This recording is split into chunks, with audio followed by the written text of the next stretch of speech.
Good evening, ladies and gentlemen, and welcome to the 15th Annual Football Contest Banquet. And I'd like to talk to some of this year's winners. I got a couple questions for you. Do me a favor, if I call your name, please stand at your table so everybody can see who the hell you are. Well, I'm going to start things off with week number 1 winner and week number 14 winner, the greedy bastard himself, Mr. Bob Fields. Hey, Bob, congratulations on your 2 wins this year. Very impressive. How are things going with you and your girlfriend, Bonnie? We've been together almost 5 years now. Just found out she's pregnant, which is a pretty big deal. How about that? Yeah. I'm going to miss her. I'll tell you that.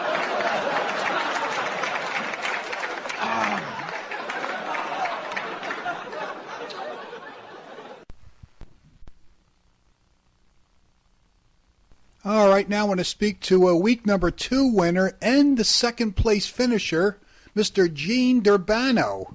Gene, you and your wife Tina have one of the best marriages I've ever seen. You're happily married for 25 years, and the one time you told me the only tiny thing that Tina does that bothers you is sometimes after work she will call you to see when you're coming home, and how does that conversation usually go? I told her, what the fuck? You're trying to drive me fucking crazy? When I get home, I'll get home. That's the way fucking women are. They always want to know, where are you? What are you doing? When you coming home? Hey, fuck you. When I get there, I get there. That's the way it is.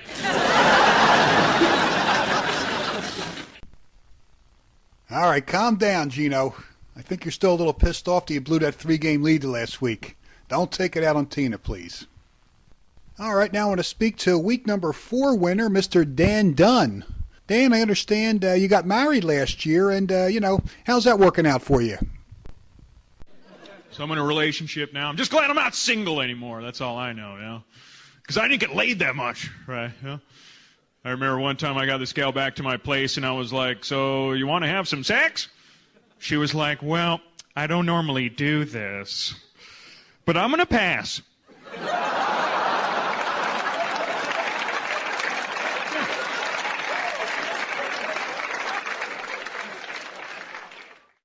All right, now I want to speak to week number 7 winner, Mr. Steve Brown. Steve, I understand that, you got a little drinking issue, and you've actually had a couple DUIs in your driving career. What's going on with that? Drinking and driving, all right? A lot of people say it's wrong, and I call these people the cops. But you know what? Sometimes you have no choice. Those kids got to get to school. Am I right?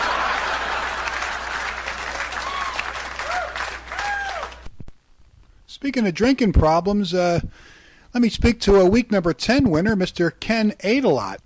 Ken, you look a little rough tonight. What's going on? I went out drinking last night. I'm still hungover. You ever do that? Guys, you ever come home after drinking beer all night, and you start peeing for like 5 minutes straight, and your girlfriend's like, oh my God, get out of bed. You ever had that?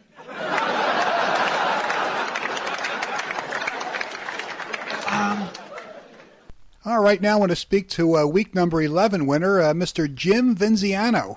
Jim, I find it funny that you're the only person in the room who still smokes pot. Of course, except for Ron Melliment, but he's still doing everything. Jim, I heard a rumor that you're actually running for office in Delran, and you have 2 major points that you're running on. Can you share them with us? But I think pot should be legal. I do. And I think if your cousin is super hot, you should be able to fuck one time.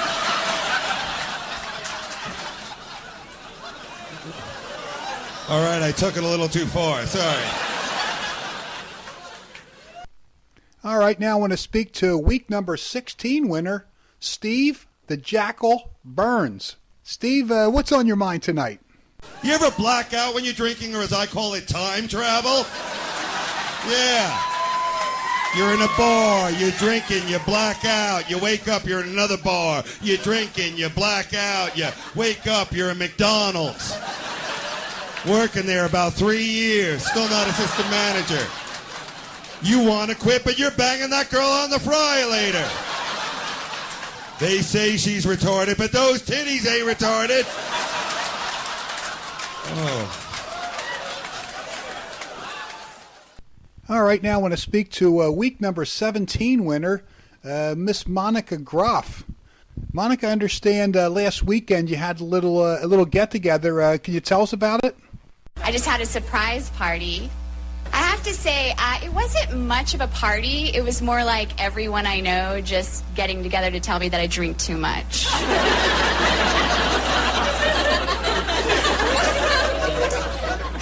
It wasn't even my birthday, so joke's on them.